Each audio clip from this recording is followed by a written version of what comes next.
వందనాలండి. పాట పాడుకుందాము, దేవుని ఆరాధిద్దాం. యెహోవా ఈరే, యెహోవా ఈరే, సమకూర్చువారు మీరే, మాకు సమకూర్చువారు మీరే. యెహోవా ఈరే, యెహోవా ఈరే, సమకూర్చువారు మీరే, మాకు సమకూర్చువారు మీరే. హల్లెలూయా హల్లెలూయా నీకే ఆరాధన, హోసన్నా హోసన్నా నీకే ఆరాధన. హల్లెలూయా హల్లెలూయా నీకే ఆరాధన, హోసన్నా హోసన్నా నీకే ఆరాధన. సమకూర్చు వారికి ఆరాధన, మాకు సమకూర్చు వారికి ఆరాధన. యెహోవా ఈరే, యెహోవా ఈరే, సమకూర్చువారు మీరే, మాకు సమకూర్చువారు మీరే. ముదిమి వయస్సులో గర్భము తెరచితివి, బహుమానమునే తిరిగి మలిగా కోరితివి. ముదిమి వయస్సులో గర్భము తెరచితివి, బహుమానమునే తిరిగి బలిగా కోరితివి. అబ్రహాముకు సమకూర్చిన యెహోవా ఈరే, అబ్రహాముకు సమకూర్చిన యెహోవా ఈరే, సమకూర్చు వారికి ఆరాధన, మాకు సమకూర్చు వారికి ఆరాధన. యెహోవా ఈరే, యెహోవా ఈరే, సమకూర్చువారు మీరే, మాకు సమకూర్చువారు మీరే.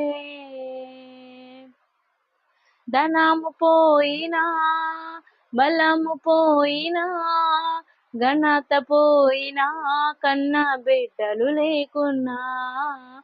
ధనము పోయినా, బలము పోయినా, ఘనత పోయినా, కన్న బిడ్డలు లేకున్నా.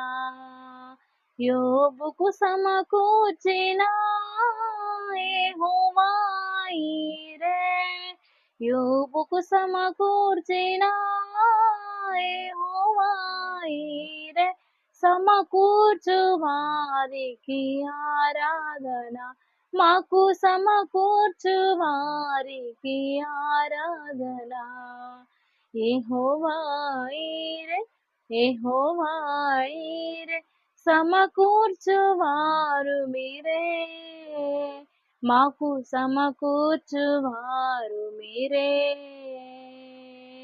హల్లెలూయా హల్లెలూయా నీకే ఆరాధన, హోసన్నా హోసన్నా నీకే ఆరాధన. హల్లెలూయా హల్లెలూయా నీకే ఆరాధన, హోసన్నా హోసన్నా నీకే ఆరాధన. సమకూర్చు వారికి ఆరాధన, మాకు సమకూర్చు వారికి ఆరాధన. యెహోవా ఈరే, యెహోవా ఈరే, సమకూర్చువారు మీరే, మాకు సమకూర్చువారు మీరే, మాకు సమకూర్చువారు మీరే. చేరి వచ్చిన మీకు అందరికి కూడా యేసు నామంలో నా హృదయపూర్వక వందనాములు తెలియపరుస్తున్నాను. ఒక క్వశ్చన్ నుంచి మనం ఈరోజు వాక్య సందేశంలోకి వెళ్దాం. దేవుడు ఎంతమంది జీవితంలో అద్భుతాలు చేశాడు? దేవుడు ఎంతమంది జీవితంలో అద్భుతము చేశాడు? ఒకసారి చేయి చూపిస్తారా? రైట్, అందరి జీవితంలో దేవుడు అద్భుతము చేశాడు. నా జీవితంలో ఇప్పటి వరకు ఒకటి కూడా అద్భుతము చేయలేదు అనే వాళ్ళు మన మధ్య ఎవరైనా ఉన్నారా? ఉన్నారండి? ఏ ఒక్కరు కూడా లేరు. అందరు రైట్. ఎందుకంటే ఈరోజు అంశము దీని గురించే మనము చెప్పుకోపోతున్నాము. వాక్యంలో నుంచి ఒక వచనము ద్వారా మనము ముందుకు వెళ్ళే ప్రయత్నము చేద్దాము. నిర్గమకాండము 15వ అధ్యాయము 11వ వచనము.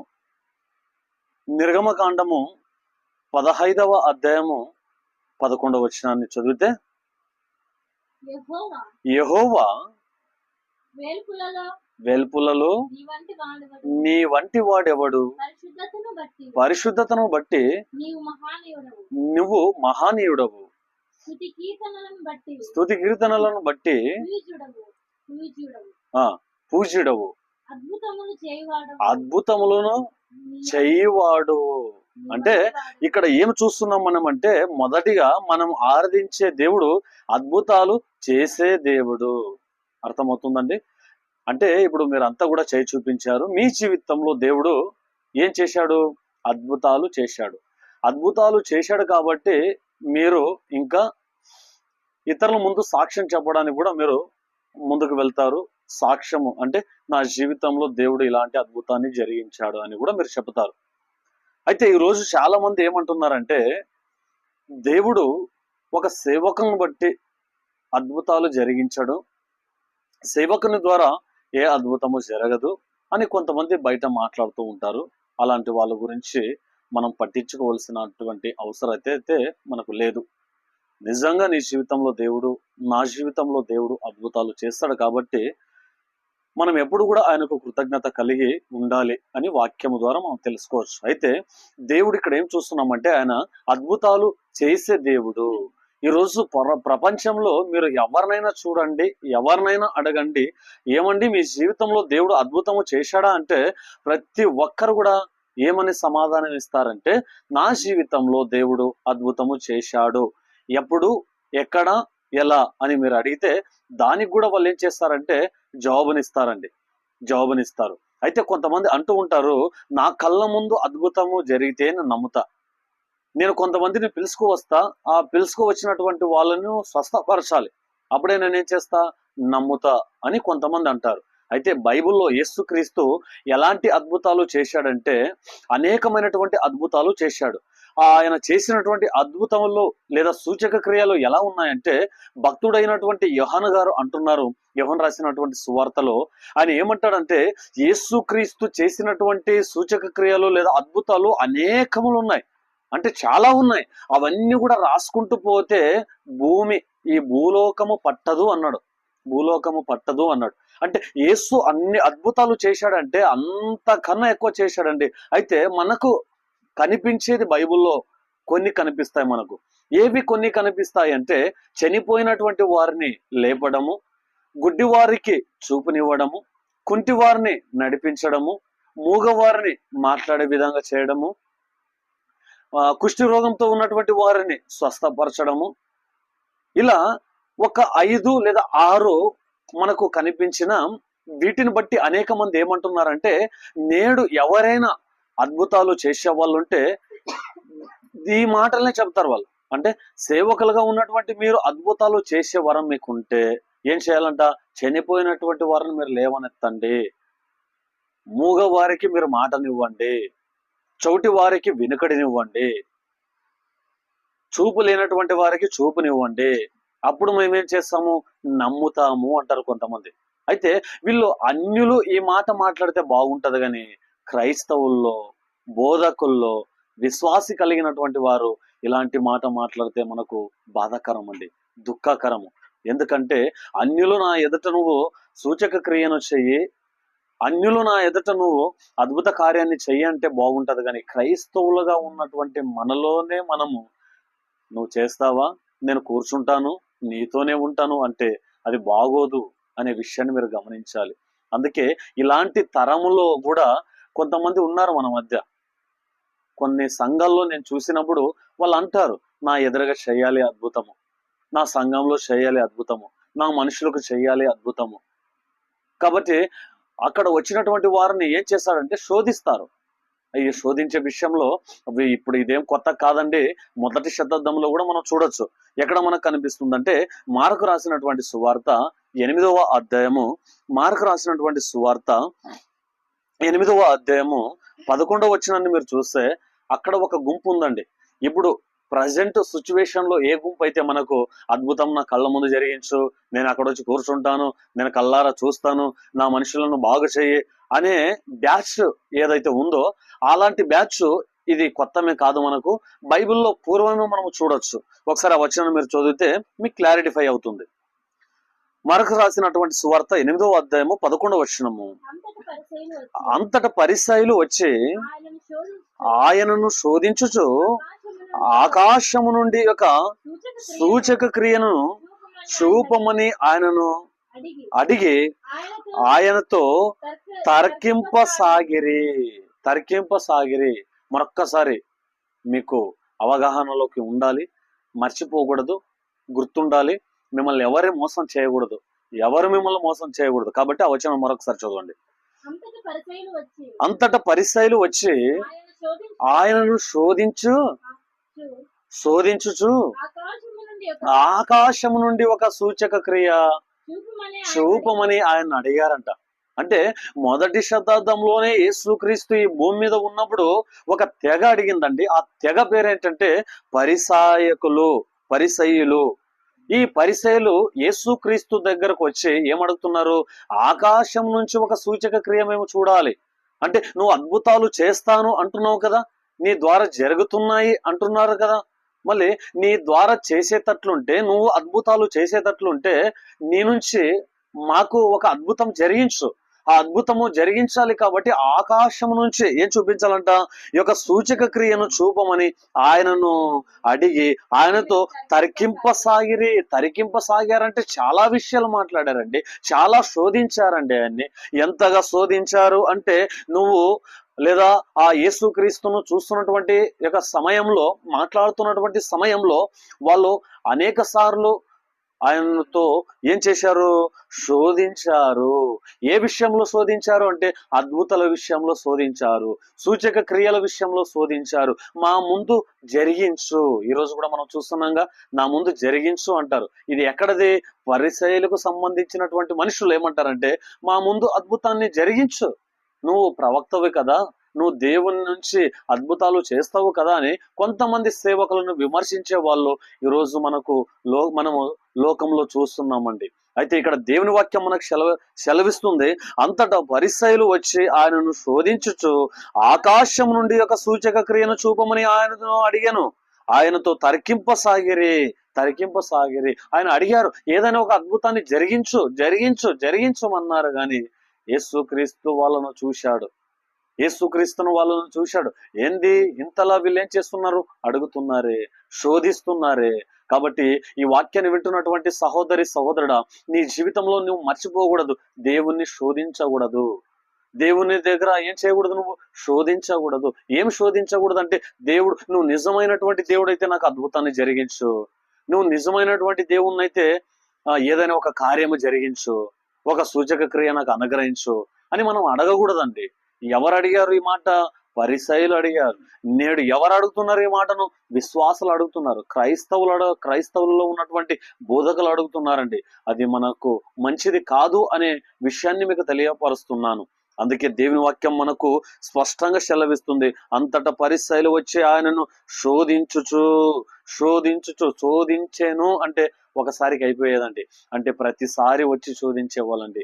ఈరోజు చాలా మంది తమ సేవలను చేసుకుంటూ, దేవుని రాజ్యాన్ని కట్టుకుంటూ, దేవుడు చేస్తున్నటువంటి అద్భుతాలను బట్టి, సూచక క్రియలను బట్టి కొంతమందిని సంపాదించుకొని దేవుని పరలోకానికి చేర్చాలనే ఒక ఆశతో కొన్ని సంఘాలుగా ముందుకు వెళ్తుంటే, అలాంటి వాళ్ళను విమర్శించే వాళ్ళు ఎంతమంది లేరు, తిరస్కరించే వాళ్ళు ఎంతమంది లేరు, అలాంటి వాళ్ళను శోధించే వాళ్ళు ఈరోజు భూమి మీద మనకి ఎంతమంది కనిపించడం లేదు. అందుకే దేవుని వాక్యంలో మనం ఏం చూసాం? మొదటిగా నిర్గమకాండము 15వ అధ్యాయం 11వ వచనంలో అంటే, ఆయన అద్భుతాలు చేసేవాడు.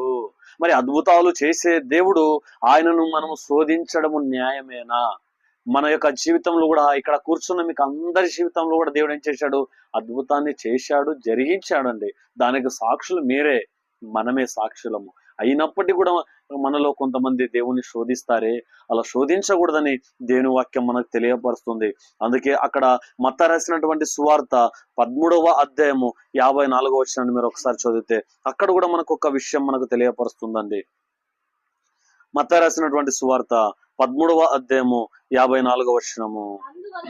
అందువలన వారు ఆశ్చర్యపడి ఈ జ్ఞానమును ఈ అద్భుతములను ఇతనికి ఎక్కడ నుండి వచ్చినవి, ఇతనికి ఎక్కడి నుంచి వచ్చిన యేసుక్రీస్తును ఆ రోజు ప్రశ్నించారు. ఏమని ప్రశ్నించారు? ఈ అద్భుతాలు గాని ఈ యొక్క జ్ఞానము గాని ఈయనకి ఎక్కడి నుంచి వచ్చింది? ఎందుకు ప్రశ్నించారు? ఈరోజు అనేక మంది కూడా ఏం చేస్తున్నారంటే ప్రశ్నిస్తున్నారు. అనేక మంది ఏ విషయంలో ప్రశ్నిస్తున్నారంటే అద్భుతాల విషయంలోనే ప్రశ్నిస్తున్నారు, సూచక క్రియల విషయంలోనే ప్రశ్నిస్తున్నారు. అయితే ఇక్కడ కూడా మనం ఏం చూస్తున్నామంటే ప్రశ్నించారు వాళ్ళు. అలా ప్రశ్నించేటప్పుడు ఏమని వాళ్ళు ప్రశ్నించారంటే కింద అలాగే ఇతడు వడ్లవాని కుమారుడు కాడా, ఇతని తల్లి పేరు మరియ కాదా, యాకోబు, యేసేపు, సీమోను, యూదా అని వారు ఇతని సహోదరులు కారా? అంటే ఈయన జ్ఞానంతో బోధిస్తున్నాడు వాక్యాన్ని, అద్భుతాలు కూడా చేస్తున్నాడు. ఈయన అద్భుతాలు చేస్తున్నాడు, జ్ఞానంతో వాక్యాన్ని బోధిస్తున్నాడు. ఇంతగా ప్రభావితము చేస్తున్నటువంటి వ్యక్తి ఎవరు? మన మరియ కుమారుడు కాదా, యేసేపు, తర్వాత సహోదరులు సీమోను, యూదా అనవారు వీళ్ళ అన్నదమ్ములు కాదా అనే విధంగా అక్కడ మాట్లాడడం మనం చూస్తున్నామండి. అంటే యేసుక్రీస్తు అద్భుతాలు, యేసుక్రీస్తు సూచక క్రియలు ఆయన ఎక్కడి నుంచి నేర్చుకున్నాడు? జ్ఞానమైన ఎక్కడి నుంచి నేర్చుకున్నారు? ఆశ్చర్యపోయారంట. వాళ్ళంతా కూడా ఆశ్చర్యపోయారు. ఈ రోజు కూడా కొంతమంది దేవుని ఆత్మ ద్వారా లేదా దేవుడు జరిగిస్తున్నటువంటి కార్యాలను బట్టి కొంతమంది ఆశ్చర్యపోతారండి. అందుకే ఆయన పుట్టేటప్పుడు ఆయనకు ఒక పేరు కూడా మనం చూడొచ్చు. ఏ పేరు చూస్తున్నామంటే ఆయన అద్భుత స్వరూపుడు, ఆలోచనకర్త అనే ఒకటి మనకు యెషయా యొక్క గ్రంథంలో మనకు కనిపిస్తుందండి. యెషయా గ్రంథంలో అక్కడ మనకు కనిపిస్తుంది ఆయన అద్భుతాలు చేసే దేవుడు అని చెప్పేసి. ఎప్పటి వరకు దేవుడు అద్భుతాలు చేస్తాడు అంటే ఆయన ఈ యొక్క రాకడ వరకు కూడా ఈ అద్భుతాలు ఉంటాయనే విషయాన్ని మనం మర్చిపోకూడదు. అంటే ఆయన రాక వరకు కూడా అద్భుతాలు జరుగుతూనే ఉంటాయి. ఏ ఒక్కరు ఆపే శక్తి ఏ ఒక్కరికి లేదు, అడ్డుకునే శక్తి ఏ ఒక్కరికి కూడా లేరు అనే సత్యాన్ని మీరు గ్రహించాలి. ఆయన చేసే అద్భుతాలు ఎలా ఉంటాయంటే మనిషిని మార్చే విధంగా ఉంటాయి, మనిషిని దేవుని వైపు నడిచే విధంగా ఉంటాయి. మనిషి అంటే విశ్వాసం లేనటువంటి వ్యక్తికి విశ్వాసాన్ని పెంచే విధంగా ఉంటాయి. ఆ అద్భుతాలు అన్ని కూడా ఎలా ఉంటాయి అంటే అది పరలోకానికి సంబంధించినటువంటిగా, మనిషి పరలోకానికి తీసుకుని వెళ్ళే విధంగా అద్భుతాలన్నీ కూడా ఉంటాయనే విషయాన్ని మీరు గమనించాలి. అదే విధంగా అలాగే ముందుకు మనం వెళ్ళినట్లయితే అపోస్తల కార్యములు 9వ అధ్యాయంలో కూడా మనం చూడొచ్చండి. అపోస్తల కార్యములు 9వ అధ్యాయంలో కూడా మనం చూడొచ్చు. ఇక్కడ మనం ఏం చూస్తున్నాము అంటే కేవలము యేసుక్రీస్తు ఒకటే కాదు కానీ యేసుక్రీస్తు తర్వాత శిష్యులు కూడా కొన్ని అద్భుతాలు చేశారండి, అద్భుతాలు చేశారు. ఇక్కడ అలా యేసుక్రీస్తు శిష్యులలో ఒకడైనటువంటి పేతురు గారు కూడా ఒక అద్భుతాన్ని జరిగించినట్లుగా మనం ఇక్కడ చూడొచ్చు. అపోస్తల కార్యములు 9వ అధ్యాయము 39వ వచనము. అపోస్తల కార్యములు 9వ అధ్యాయము 39వ వచనము. పేతురు లేచి వారితో కూడా వెళ్ళి అక్కడ చేరినప్పుడు వారు మేడ గదిలోనికి అతనిని తీసుకుని వచ్చిరి. విధవరాండ్రులు వచ్చి ఏడ్చుచు దొరక తమతో కూడా ఉన్నప్పుడు కుట్టిన అంగిలను వస్త్రములను చూపుచు అతని ఎదుట నిలిచిరి. పేతురు అందరినీ వెలుపలికి పంపి మోకాళ్ళూరి ప్రార్థన చేసి శవము వైపు తిరిగి తబితా లెమ్మనగా ఆమె కనులు తెరిచి పేతురును చూచి లేచి కూర్చుండెను. అంటే యేసుక్రీస్తు తర్వాత 12 మంది శిష్యులను చూసినప్పుడు 12 మంది శిష్యులలో ఒక్కడైనటువంటి పేతురు గారు ఏం చేస్తున్నారు అంటే చనిపోయినటువంటి ఒక సహోదరి దగ్గరకు వచ్చాడండి. అలా వచ్చి అందరినీ ఎక్కడికి పంపించాడు? బయటకు పంపించాడు. ఎందుకు అందరినీ బయటకు పంపించాడు? ఆలోచన చేశారు ఎప్పుడైనా? ఎందుకు పంపించి ఉండవచ్చు? దాన్ని చదువుతున్నప్పుడు మీకు ఏమైనా మీ మనసులో ఒక ఆలోచన లేదా దాని గురించి ఆలోచన చేసే ఒక మనసు ఎప్పుడైనా మీరు కలిగి ఉన్నారా? పేతురు అద్భుతము జరిగించాలంటే అందరి ముందు చేయాలి కదా, మళ్ళీ అందరి ముందు చేయలేదే. అందరినీ ఎక్కడికి? బయటికి పంపించాడండి. మరి అందరినీ బయటికి పంపించి చేయవలసినటువంటి అద్భుతం ఏముంది అక్కడ? ఎప్పుడైనా గమనించారా మీరు? అంటే అందరి ముందు చేశాడా పేతురు అంటే? అందరి ముందు చేయలేదు. ఎందుకని? అక్కడ ఉన్నటువంటి వాళ్ళలో విశ్వాసము లేనటువంటి వాళ్ళు కొంతమంది ఉండొచ్చు, అపహాసించే వాళ్ళు కొంతమంది ఉండొచ్చు, నమ్మకము లేనటువంటి వాళ్ళు కొంతమంది ఉండొచ్చు.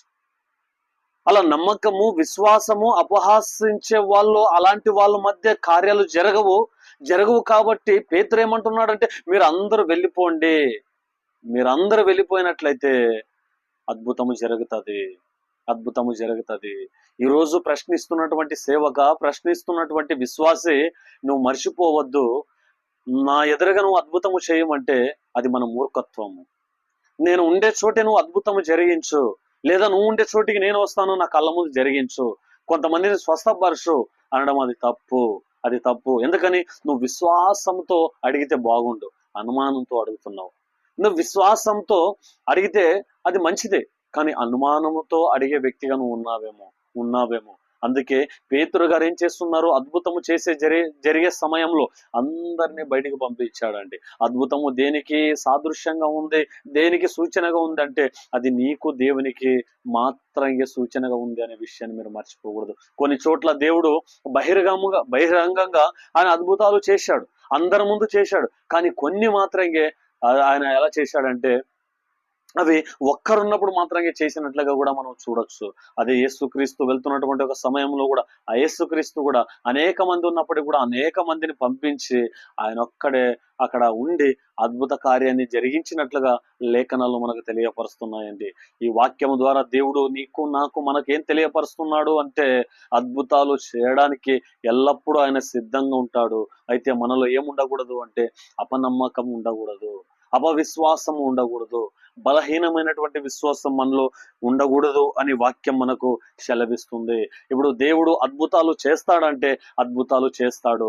ఎన్ని రకాలుగా ఆయన అద్భుతాలు చేస్తాడంటే చాలా రకాలుగా కూడా ఆయన అద్భుతాలు చేస్తాడు. కానీ వాక్యంలో ఆయన చేసిన ప్రతి ఒక్క అద్భుతాన్ని వివరించుకుంటూ వెళ్ళినట్లయితే భూలోకము పట్టదని భక్తుడు ఏ విధంగా అయితే మనకు తెలియపరిచాడో మీరు గమనించాలి. కేవలము ఏది చనిపోయినటువంటి వారిని లేపడాన్ని బట్టి, లేదా కుంటి వారికి నడక ఇవ్వడం బట్టి, లేదా గుడ్డివారు చూపు పొందడాన్ని బట్టి, చెవిటివారు వినకడను బట్టి ఇలాంటివే మాకు జరగాలి అనుకుంటే అది మన తప్పు అనే విషయాన్ని మీరు గమనించాలి. దీనికి మించి యేసు ఎన్నో అద్భుతాలు చేశాడు, దేవుడు కూడా ఎన్నో అద్భుతాలు చేశాడండి. చేసినప్పటికీ కూడా అన్ని కూడా రాయలేదు అని భక్తుడైనటువంటి యోహాను గారు మనకు తెలియపరుస్తున్నాడు. మరి యోహాను గారే మనకు తెలియపరిచినప్పుడు ఈరోజు నువ్వు నేను ఇతరులను ప్రశ్నించడము న్యాయం అంటారా? ఇతరుల పైన నిందలు వేయడము న్యాయం అంటారా? ఏదో వాళ్ళ సేవ వాళ్ళు చేస్తున్నారు, ఏదో రకంగా కష్టపడి సంఘాలను కడుతున్నారు, ఏదో రకంగా వాళ్ళను దేవుని వైపు తిప్పుతున్నారు. అలాంటి వారి పైన మాట జారడము, అలాంటి వారి పైన తక్కువ చేయడము, అలాంటి వారికి విలువ లేకుండా చేయడము ఇది నీకు మంచిది కాదు సహోదరా అని చెప్పేసి ఈ యొక్క సమయంలో నీకు తెలియపరుస్తున్నాను. అందుకే మరొక వచనాన్ని మీరు చూసినట్లయితే మత్తయి రాసినటువంటి సువార్త 13వ అధ్యాయము, మత్తయి రాసినటువంటి సువార్త 13వ అధ్యాయము 58వ వచనాన్ని మీరు చదివినట్లయితే అక్కడ కూడా మనకు ఒక విషయం మనకు కనిపిస్తుందండి. మత్తయి రాసినటువంటి సువార్త 13వ అధ్యాయము 58వ వచనం ఏం కనిపించింది మనకు? వారి అవిశ్వాసమును బట్టి ఆయన అక్కడ అనేకమైన అద్భుతములు చేయలేదు. యేసుక్రీస్తు గారు అద్భుతాలు చేయలేదు. ఎందుకు చేయలేదంటే అక్కడ ఉన్నటువంటి అవిశ్వాసులు ఉన్నారు, విశ్వాసంతో ఉన్నటువంటి వాళ్ళు కాదు. వీళ్ళు ఎవరు అంటే అవిశ్వాసులు. ఈరోజు నా ముందు అద్భుతాలు చెయ్యి అనే వాళ్ళు ఎవరప్ప అంటే విశ్వాసులు కాదు, అవిశ్వాసులు. దేవుని పైన విశ్వాసము లేనటువంటి వాళ్ళు ఏమంటారంటే నాకు అద్భుతాన్ని చేసి చూపించు అంటారు. అయితే ఈ వాక్యాన్ని వింటున్నటువంటి సహోదరి నువ్వు మర్చిపోవద్దు, యేసుక్రీస్తు కొన్ని చోట్ల అద్భుతాలు చేయలేదు. భాగంలో మీరు చూస్తే ఆ వాక్యంలో మీరు ధ్యానించినట్లయితే కొన్ని చోట్ల చేయలేదు. ఎందుకయ్యా యేసు అద్భుతాలు చేయలేదంటే వాళ్ళు విశ్వసించలేదంట. వాళ్ళ అవిశ్వాసము బట్టి అంటే అపనమ్మకాన్ని బట్టి అద్భుతాలు జరగలేదు అనే విషయాన్ని మీరు గుర్తించాలి లేదా గమనించాలి. అదే విధంగా ఎప్పుడు కూడా మన దేవుణ్ణి శోధించకూడదు. శోధించకూడదు. నీ జీవితంలో అయినా నా జీవితంలో అయినా మనము మన ఆధ్యాత్మిక జీవితంలో మీరు మర్చిపోకూడదు. దేవుణ్ణి శోధించినట్లయితే అద్భుతాన్ని నేను చూడలేను. దేవుణ్ణి శోధించినట్లయితే ఏ మేలును కూడా నేను చూడలేను. కాబట్టి నీ జీవితంలో దేవుడు అద్భుతము జరిగించాలి అన్నా, సూచక కార్య జరిగించాలి అన్నా, అనేకమైనటువంటి కార్యాలు జరిగించాలి అన్నా నువ్వు ఎలా ఉండాలి అంటే, ఆయన అద్భుతాలు చేసే దేవుడు కాబట్టి ఎప్పుడైనా చేయగలడు, ఎక్కడైనా చేయగలడు, ఎవరి మధ్య అయినా చేయగలడు. కాబట్టి నువ్వు విశ్వాసంతో ఉంటే చాలు, నువ్వు నమ్మకంతో ఉంటే చాలు. నీ నమ్మకాన్ని, నీ విశ్వాసాన్ని నువ్వు పోగొట్టుకోకుండా దేవునిలో బలపడగలిగితే చాలు అని దేవుని వాక్యం మనకు సెలవిస్తుంది. అయితే మనము చేయవలసినటువంటి పని ఏంటంటే, ఆయన అద్భుత స్వరూపి కాబట్టి, అద్భుతాలు చేసే దేవుడు కాబట్టి ఆయనను మనము శోధించకూడదు అనే విషయాన్ని మీరు గమనించాలి అని చెప్పేసి ఈ సమయంలో మీకు తెలియపరుస్తున్నాను. ఈ సమయంలో మీకు ఏం చేస్తున్నానంటే తెలియపరుస్తున్నాను. కాబట్టి ప్రియ సహోదరి, సహోదరుడా, నీ యొక్క ఆధ్యాత్మిక జీవితంలో కూడా అనేక మంది కొన్ని యొక్క వాక్యాలను మీరు వింటున్నప్పుడు, కొంతమంది వాక్యాలు విని మీరు బలహీనలు కాకూడదు అని చెప్పేసి ఈ మాటలు మీ ముందుకు తీసుకువస్తున్నా. ఎందుకంటే ఈ చివరి రోజులో మనం ఉన్నాం కాబట్టి ఎవరు ఎప్పుడు ఎలా వాక్యాన్ని ఏ విధంగా తమకు అనుగుణంగా మార్చుకుంటారో మనకు తెలియదు, మీకు కూడా తెలియదు. ఎందుకంటే మనము ఒక ఆదివారం మాత్రమే బైబిల్ చదివేవారిగా ఉంటున్నాము. మిగతా రోజుల్లో బైబిల్ను చదివేవారిగా కనిపించడం లేదు. అలా కనిపించే భార్య కానీ, కనిపించే భర్త కానీ, కనిపించే పిల్లలు కానీ, తల్లిదండ్రులు కానీ మన మధ్య ఉన్నట్లయితే బాగుండేది. అయితే వాక్యము చదవలేనటువంటి వాళ్ళు, వాక్యాన్ని నిర్లక్ష్యము చేసేవాళ్ళు, ప్రార్థనను నిర్లక్ష్యము చేసేవాళ్ళు మన మధ్య ఉన్నారు. కాబట్టి మనల్ని బలహీనపరిచే వాళ్ళు అనేక మంది ఉంటారు అనే విషయాన్ని మీరు మర్చిపోకూడదు అని నేను జ్ఞాపకం చేస్తున్నాను. అయితే దేవుడు నీకు, నాకు, మనకు తెలుపుతున్నటువంటి ఒక మాట ఏంటంటే, ఆయన అద్భుతాలు చేస్తాడంటే ఖచ్చితంగా దేవుడు అద్భుతాలు చేస్తాడు. ఎవరి పట్ల దేవుడు అద్భుతాలు జరిగిస్తాడంటే, ఎవరికైతే నమ్మకం అనేది ఉంటుందో, ఎవరికైతే విశ్వాసం అనేది ఉంటుందో ఖచ్చితంగా దేవుడు వాళ్ళ జీవితంలో అత్యధికమైనటువంటి అద్భుతాలు చేస్తాడనే విషయాన్ని మీకు జ్ఞాపకం చేస్తున్నాను. అందుకే యేసుక్రీస్తు ఏమన్నాడంటే, ఆవగింజంత విశ్వాసం నీలో ఉన్నట్లయితే కొండ వెళ్ళి నువ్వు సముద్రంలో పడమంటే సముద్రంలో పడిపోతుందంట. అంటే అంత విశ్వాసం ఉండాలంటే ఆవగింజ మీకు అందరూ కూడా తెలుసండి. అంత విశ్వాసం నీలో నాలో లేదంటారా? దేవుడు ఎందుకు ఆ మాటను లిఖింప చేశాడు బైబిల్లో, ఎందుకు రాయించాడు అంటే, అంత విశ్వాసం మనలో లేదంటారంటే మనకు వచ్చినటువంటి బలహీనతలను బట్టి, కష్టాలను బట్టి, అనారోగ్యాన్ని బట్టి, ఇబ్బందులను బట్టి, ఆర్థిక సమస్యలను బట్టి, అప్పుల బాధలను బట్టి, అసమాధానాలను బట్టి మన యొక్క విశ్వాసం ఏ విధంగా అయిపోతుందంటే, ఆవగింజంతా కూడా విశ్వాసం లేనటువంటి మనుషులుగా మనము కనిపిస్తాము. ఆవగింజంత విశ్వాసం లేనటువంటి వ్యక్తులుగా మనము ఇతరులకు లేదా దేవుని ముందు కనిపించే వారిగా ఉంటాము అనే విషయాన్ని మీరు గమనించాలి. అందుకే యేసు అద్భుతము చేయాలి అంటే, దేవుడు ఏదైనా నీ జీవితంలో మేలు చేయాలంటే ఆవగింజంత విశ్వాసం నీలో ఉంటే చాలు. అది కొండంత సమస్య అయినా కూడా నీ నుంచి తొలగిపోతుంది అనే విషయము దేవుడు మనకు తెలియపరుస్తున్నాడు. ఈరోజు కొండంత సమస్యతో నువ్వు వచ్చినట్లయితే, కొండంత బాధతో నువ్వు వచ్చినట్లయితే, కొండంత ఆర్థిక ఇబ్బందులు కూడా నువ్వు వచ్చినట్లయితే, కొండంత ఒక అడ్డుగా ఉన్నటువంటి అనేకమైనటువంటి ఈ లోకానికి సంబంధించినటువంటి శైతాను శోధనలు, అంధకార శక్తుల గుండా నువ్వు వెళ్తున్నటువంటి వ్యక్తిగా ఉన్నట్లయితే దేవుడు అంటాడు, ఆవగింజంత విశ్వాసం నీలో ఉంటే నేను కార్యాన్ని జరిగిస్తాను. ఆవగింజంత విశ్వాసం నీలో ఉన్నట్లయితే నేను నిన్ను బలపరుస్తాను. ఆవగింజంత విశ్వాసము నువ్వు కనపరిచినట్లయితే నేను ఎంతో గొప్ప మేలులను నీ జీవితంలో నేను అనుగ్రహింప చేస్తానని దేవుడు మనకు తెలియపరుస్తున్నాడు. కాబట్టి ఆయన అద్భుతాలు ఎలా ఉంటాయంటే, మనకు మోషే ద్వారా ఒక 10 అద్భుతాలు కూడా మనం చూడొచ్చు. అందులో ఎర్ర సముద్రాన్ని దేవుడు 2 పాయలుగా చేసినటువంటి సంఘటన మనకు అందరికీ కూడా తెలిసిందే. యేసు క్రీస్తు లేదా మనం ఆరాధిస్తున్నటువంటి దేవుడు ఎలా అంటే, అక్కడ దారి మనకు కనిపించదు, అక్కడ ఏ దారి కూడా మనకు కనిపించదు. అన్ని దారులు మూసుకుపోయినప్పటికీ కూడా ఒక దారి నీకు తెరిచి ఉంటది. ఆ దారి ఏదంటే ప్రభు అయినటువంటి యేసు క్రీస్తు దారి అనే సత్యాన్ని నువ్వు గమనించాలి. కాబట్టి ఆయన ఎలా అద్భుతాలు చేస్తాడు, ఎలాంటి సమయంలో అద్భుతాలు చేస్తాడు అంటే, ఎలాంటి సమయంలోనైనా అద్భుతాలు చేయడానికి సమర్థుడు. అయితే నీలో, నాలో, మనలో ఏముండాలి? విశ్వాసం అనేది ఉండాలి. అందుకే భక్తుడైనటువంటి అబ్రహాము గురించి దేవుడు రాయిస్తూ ఏమన్నాడంటే, ఆయన నీతిని బట్టి మరి నీ నీతి, నా నీతి, మన నీతిని బట్టి మనము మన యొక్క ఆధ్యాత్మిక జీవితంలో విశ్వాసులుగా మనం కొనసాగించాలని చెప్పేసి దేవుడు మనకు తెలియపరుస్తున్నాడండి. కాబట్టి మనకు దేవుడు ఇచ్చినటువంటి ఈ సమయంలో మనము నేర్చుకుంటున్నటువంటి కొన్ని మాటలు ఏంటంటే, దేవుడు అద్భుతాలు చేసేవాడు, దేవుడు అద్భుతాలు చేస్తాడు. ఎలా చేస్తాడు అంటే, మనిషిని ఉపయోగించుకోకుండా దేవుడు అద్భుతాలు చేస్తాడంటే, మనిషిని ఉపయోగించుకోకుండా కూడా దేవుడు అద్భుతాలు చేయగలడు.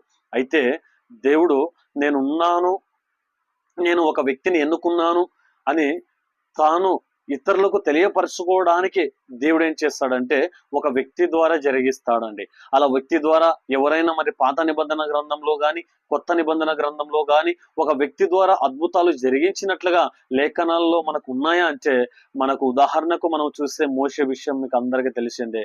మోషేను దేవుడు ఎన్నుకున్నప్పుడు, మోషేను దేవుడు పిలిచినప్పుడు, మోషే ద్వారా దేవుడు కొన్ని కార్యాలు చేసినప్పుడు, అద్భుతాలు చేసినప్పుడు దేవుడే చేయొచ్చు కదండి, మోషేను ఎందుకు అక్కడ ముందు ఉంచాడు?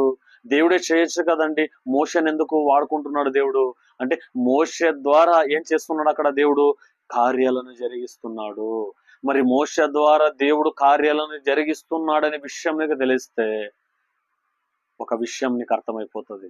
ఏ విషయం నీకు అర్థమైపోతుంది అంటే, ఒక సేవకుని ద్వారా దేవుడు ఎందుకు కార్యాలు జరిగించకూడదు? అర్థమవుతుందా నేను చెప్పేది? అంటే కేవలము మోషే ద్వారా మాత్రమే దేవుడు అద్భుతాలు చేశాడంటే, మోషే తర్వాత యెహోషువ ద్వారా చేశాడు, యెహోషువ తర్వాత ఏలియా ద్వారా, ఏలియా తర్వాత ఎలీషా ద్వారా, ఎలీషా తర్వాత ఇంకా అనేకమైనటువంటి భక్తుల ద్వారా కూడా దేవుడు అద్భుత కార్యాలు జరిగించాడు అని చెప్పేసి లేఖనాలు మనకు తెలియపరుస్తున్నాయి. మరి అనేక మంది ద్వారా అద్భుతాలు జరిగించినప్పటికీ కూడా ఎందుకండి సందేహించడం, ఎందుకండి తక్కువ చేయడం అనే విషయము మనము జ్ఞాపకం చేస్తున్నాము ఈ సమయంలో మీకు అందరికీ కూడా.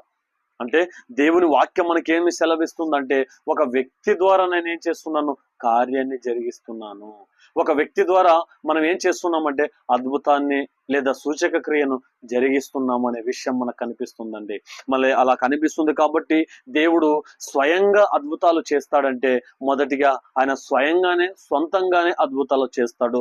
రెండవదిగా దేవుడు ఎలా అద్భుతాలు చేస్తాడంటే, ఒక సేవకుని ద్వారా లేదా విశ్వాసి లేదా దేవునికి దగ్గరగా జీవించే వ్యక్తి ద్వారా దేవుడు ఏం చేస్తాడంటే కొన్నిసార్లు అద్భుతాలు చేస్తాడనే విషయం ఈ యొక్క సమయంలో మీకు తెలియపరుస్తున్నాను. కాబట్టి దేవుడు ఏ సేవకునైనా ఏ విశ్వాసినైనా ఎన్నుకున్నట్లయితే, నియమించుకున్నట్లయితే దేవుడు ఖచ్చితంగా ఆయన ద్వారా ఏం చేస్తున్నాడు? కార్యాలు చేస్తున్నాడు, అంతేగాని ఆయన చేయడం లేదు. ఓ విశ్వాసి నువ్వు గమనించాలి, ఓ సేవక నువ్వు గమనించాలి. మనుషులు ఎవరు కూడా అద్భుతాలు చేయరు. మరి ఎవరు చేసేది అద్భుతాలన్నీ కూడా అంటే దేవుడే జరిగిస్తాడండి, దేవుడే జరిగిస్తాడు. అందుకే ఎక్కడికి వెళ్ళినా కూడా, ప్రపంచంలో ఏ మూలలో నువ్వు చూసినా కూడా ప్రతి ఒక్కరి జీవితంలో కూడా ఏం జరిగింది? అద్భుతం అనేది జరిగింది. ఈ రోజు నీ జీవితంలో అద్భుతం జరగలేదంటే నువ్వు విశ్వాసివి కాదు. నీ జీవితంలో అద్భుతమే జరగలేదని నువ్వు వాదిస్తున్నట్లయితే నీవు ఇంకా దేవుని సరిగా అర్థం చేసుకోలేదు లేదా నమ్మలేదు. అయితే నువ్వు మర్చిపోకూడనే విషయం ఏంటంటే, దేవుడు నీ యొక్క జీవితంలో, నీ యొక్క ఆధ్యాత్మిక జీవితంలో ఏం చేయడానికి సిద్ధంగా ఉన్నాడు? అద్భుతాలు చేయడానికి సిద్ధంగా ఉన్నాడు. ఆ సూచక క్రియలు జరిపించడానికి సిద్ధంగా ఉన్నాడు. ఉన్నప్పటికీ కూడా ఒక వ్యక్తిని వాడుకోవాలి. ఆ వ్యక్తిని వాడుకుంటున్నటువంటి వ్యక్తినే మనం ఏమంటున్నామంటే సేవకుడు అంటున్నాం, సేవకులు అంటున్నాం. అంటే సేవకుని ద్వారా దేవుడు సంఘాన్ని నిర్మిస్తున్నాడు. చూశారా? దాని సంఘాన్ని కట్టేది మనిషి కాదు కానీ దేవుడు కడతాడు. సంఘంలో సమకూర్చేది అంటే ఆత్మలను సమకూర్చేది కూడా దేవుడేనండి. దేవుడే అన్నిటికీ కారణమైనప్పటికీ కూడా దాన్ని బలపరచడానికి, ఆ సంఘాన్ని బలపరచడానికి ఒక సేవకుని నియమించుకుంటాడండి. అది ఎప్పటి నుంచి చూస్తున్నాం మనం? పాత నిబంధన గ్రంథం నుంచి చూస్తున్నాం. ఎందుకని? ఆ వ్యక్తి ద్వారా కార్యాలు జరిగించాలి. ఆ వ్యక్తి ద్వారా గొప్పగా సూచక క్రియలను మనుషులు తెలుసుకోవాలి.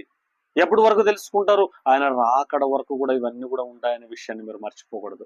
యేసుక్రీస్తు రాకడ వరకు కూడా ఇవన్నీ కూడా జరుగుతూ ఉంటాయి. ఆయన అద్భుతము ఆపేస్తానని ఎక్కడ బైబిల్లో రాయబడలేదండి.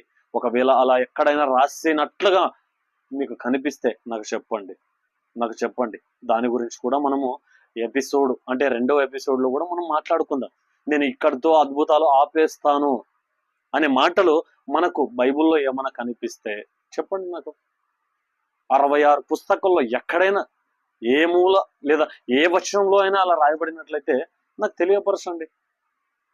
ఒకవేళ మీకు అంత ముచ్చటేస్తే కూర్చుందాం, దాని గురించి మాట్లాడదాం. అయితే నేను ఏమంటున్నానంటే, మీరు తప్పుగా బోధించకూడదు వాక్యాన్ని, వక్రీకరించకూడదు వాక్యాన్ని. దేవుడు మనిషిని వాడుకుంటున్నాడు, సేవకుని వాడుకుంటున్నాడు. ఎందుకు వాడుకుంటున్నాడు? తన రాజ్య నిమిత్తము, రాజ్య స్వార్థ నిమిత్తము ఆ వ్యక్తిని వాడుకొని ముందుకు తీసుకువెళ్తున్నారు. వాళ్ళ మీద పడి ఏడవడం ఏంటండి? వాళ్ళను తక్కువ చేయడం ఏంటండి? వాళ్లకు విలువ లేకుండా చేయడం ఏంటండి మీరు? కాబట్టి ఇలాంటి మనస్తత్వం కలిగినటువంటి వాళ్ళు ఎవరైనా ఉన్నట్లయితే దయచేసి మీరు మీ మనసులను మార్చుకోండి, క్షమాపణ అడగండి దేవుని దగ్గర. నిజమే, ఆయన అద్భుతాలు చేసే దేవుడు, అద్భుత స్వరూపుడు. ఆయన కేవలం ఆయన చేయడు, కానీ ఒక మనిషిని, ఒక వ్యక్తిని, ఎన్నుకున్నటువంటి వ్యక్తిని, నియమింపబడినటువంటి ఒక వ్యక్తి ద్వారా కార్యాలు జరిగిస్తాడండి. అది వాక్యంలో ఎక్కడికి వెళ్ళినా మీకు కనిపిస్తుంది. ఈ రోజు కొన్ని సంఘాలు అభివృద్ధి చెందుతున్నాయి, కొన్ని సంఘాలు అనేక మంది చేర్చబడుతున్నారంటే కారణం ఏంటంటారు? కార్యం ఏంటంటారు అంటే, ఆ వ్యక్తి ద్వారా దేవుడు ఏం చేస్తున్నాడు? సంఘాన్ని నిర్మిస్తున్నాడు ఆ వ్యక్తి ద్వారా. మరి దేవుడే నిర్మించవచ్చు కదా అనే ప్రశ్నలు మనకు రాకూడదు. అది ఎవరికి వచ్చింది? పరిసయ్యులకు వచ్చింది. అది ఆ పరిసయ్యులు ఏం చేశారంటే, మరొక్కసారి ఆ మాటను మీరు చూడండి. మార్కు రాసినటువంటి సువార్త 8వ అధ్యాయము 11వ వచనము. మార్కు రాసినటువంటి సువార్త 8వ అధ్యాయము 11వ వచనము. అంతటా పరిసయ్యులు వచ్చి ఆయనను శోధించుచు ఆకాశం నుండి ఒక సూచక క్రియను చూపమని ఆయనను అడిగి ఆయనతో తర్కింపసాగిరి. 12వ వచనము. ఆయన ఆత్మయందు పెద్ద నిట్టూర్పు విడిచి, ఈ తరము వారు ఎందుకు సూచక క్రియను అడుగుచున్నారు? ఈ తరమునకు ఏ సూచక క్రియయు ననుగ్రహింపబడదని నిశ్చయముగా మీతో చెప్పుచున్నానని చెప్పి వారిని విడిచి మరలా దోణి ఎక్కి ఆ దరికి పోయెను. అంటే ఈ తరములో ఉన్నటువంటి వాళ్ళకి ఏమి చూపించను అన్నాడు? సూచక క్రియను చూపించను అన్నాడు. ఎందుకు సూచక క్రియ లేదా అద్భుతాన్ని దేవుడు చూపించడు అంటే, వారి అవిశ్వాసాన్ని బట్టి. అందుకే క్రైస్తవులకు ఏముండాలి అంటే, విశ్వాసం ఉండాలి. ఆ విశ్వాసం ఎలా ఉండాలంటే బలంగా ఉండాలి. నువ్వు ఇళ్లను నిర్మిస్తున్నప్పుడు, మీరు మీ ఇండ్లను నిర్మిస్తున్నప్పుడు ఇండ్లు బలంగా ఉండాలంటే మీరు ఏం చేస్తారు? బునాది అనేది వేస్తారు, మీరు ఫౌండేషన్ వేస్తారు. మీరు అలా బునాది వేసి దాని మీద ఇల్లు కట్టినట్లయితే అది ఎలా ఉంటది అంటే బలంగా ఉంటది. ఒకవేళ బునాది మీద మీరు బునాది వేయకుండా ఇల్లు కడితే ఏమైపోతుంది? కూలిపోతుంది. ఎన్ని రోజులు ఉంటది? కొన్ని రోజులు మాత్రమే వస్తుంది. అందుకే క్రైస్తవుల యొక్క విశ్వాసము క్రీస్తు మీద ఉన్నది కాబట్టి, ఆ క్రీస్తును నమ్మినటువంటి మనము విశ్వాసముతో బలంగా ఉండాలి అని చెప్పేసి దేవుని వాక్యం మనకు సెలవిస్తుంది. అంతేగాని పరిసయ్యులలాగా నువ్వు శోధిస్తే, అడిగితే ఏమంటది? ఈ తరము కలిగినటువంటి వారికి నేను ఏది చేయను అంటాడు దేవుడు. చెయ్యను అంటాడు. అయితే విశ్వాసులకు ఆ విధంగా చేయను అన్నాడా? లేదు కదా. విశ్వాసులకైతే చేస్తాను అన్నాడు దేవుడు. మరి విశ్వాసులకు చేస్తాను అన్న దేవుడు అవిశ్వాసులకు ఎందుకు చేయను అంటున్నాడు ఇక్కడ? అది మీరు గమనించాలి. అందుకే అంతటా పరిసయ్యులు వచ్చి ఆయనను శోధించుచు ఆకాశం నుండి ఒక సూచక క్రియను చూపమని ఆయనను అడిగి ఆయనతో తర్కిస్తున్నారు. ఈ ఎవరితో తర్కిస్తున్నారు? దేవునితో తర్కిస్తున్నారు. ఎవరు తర్కిస్తున్నారు?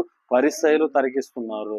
ఇప్పుడు పరిసయ్యులు దేవునితో తర్కిస్తున్నటువంటి సమయంలో సూచక క్రియ ఆకాశం నుంచి కాదు కదా, ఈ తరంలో ఉన్నటువంటి వాళ్ళకే లేదు అంటున్నాడు దేవుడు. లేదు అంటున్నాడు. అందుకే నీ యొక్క ఆధ్యాత్మిక జీవితంలో నువ్వు గుర్తించుకోవాల్సినటువంటి విషయం, గమనించుకోవాల్సినటువంటి విషయం ఏంటంటే, దేవుడు అద్భుతాలు చేస్తాడంటే ఖచ్చితంగా చేస్తాడు. విశ్వాసం నీకు ఉండాలి, విశ్వాసం ఉండాలి అంతే. ఎలాంటి అద్భుతాలు చేస్తాడు దేవుడు? ఎలాంటి అద్భుతాలైనా చేయగలడు. ఆయన సామర్థ్యుడు, ఆయన శక్తి అలాంటిది. అది వర్ణించలేనిది, వివరించలేనిది అనే విషయాన్ని మీరు మర్చిపోకూడదు. కాబట్టి ఈ యొక్క సమయంలో దేవుడు ఎవరి ద్వారా జరిగిస్తాడంటే, ఆయన ఎన్నుకున్నటువంటి సేవకుల ద్వారా, లేదా ఆయన లేదా ఆయన ప్రణాళికలో ఉన్నటువంటి వాళ్ళ మీ దగ్గర నుంచి, వాళ్ళ నుంచి దేవుడు అద్భుతాలు జరిగించుకుంటూ వెళ్తాడనే సత్యాన్ని మీరు మర్చిపోకూడదు. ప్రతి ఒక్కరు, మీరు ఈ తరం కాదు, ముందు తరంలో చూసినా కూడా ప్రతి ఒక్కరి నుంచి దేవుడు ఏం చేస్తాడు అంటే ఒక్కొక్కరిని ఉపయోగించుకుంటూ అద్భుతాలు చేసుకుంటూ ముందుకు వెళ్తాడు. ఆయన వచ్చేంత వరకు ఇది ఉంటుందనే సత్యాన్ని మీరు మర్చిపోకూడదు. రైట్, తలలో నుంచినట్లయితే ప్రార్థన చేసుకుని ముగించుకుందాం. మమ్మల్ని ఎంతగానో ప్రేమించిన మా గొప్ప తండ్రి, మీ నామను బట్టి మీకు స్తోత్రంలో విశేషంగా ప్రభువా విన్న వాక్యాలను, మాటలు లోతైనటువంటి మాటలుగా ప్రభువా వాళ్ళు విన్నారు, గ్రహించారు. దాన్ని బట్టి మీకు స్తోత్రంలో తెలియపరుస్తున్నాము. ఈరోజు అనేక మంది అద్భుతాలు చూపించమంటున్నారు, అయితే పరిసల్లాగా వాళ్ళు కూడా అడుగుతున్నారు. మేమైతే ప్రభువా విశ్వాసంతో నిన్ను అడుగుతున్నాము, మీరు కార్యాలు జరిగిస్తారని నమ్ముచున్నాము. ప్రార్థనను నజరేయుడైన యేసు నామములో అడిగి వేడుకొని పొందున్నాం మా తండ్రి, ఆమేన్.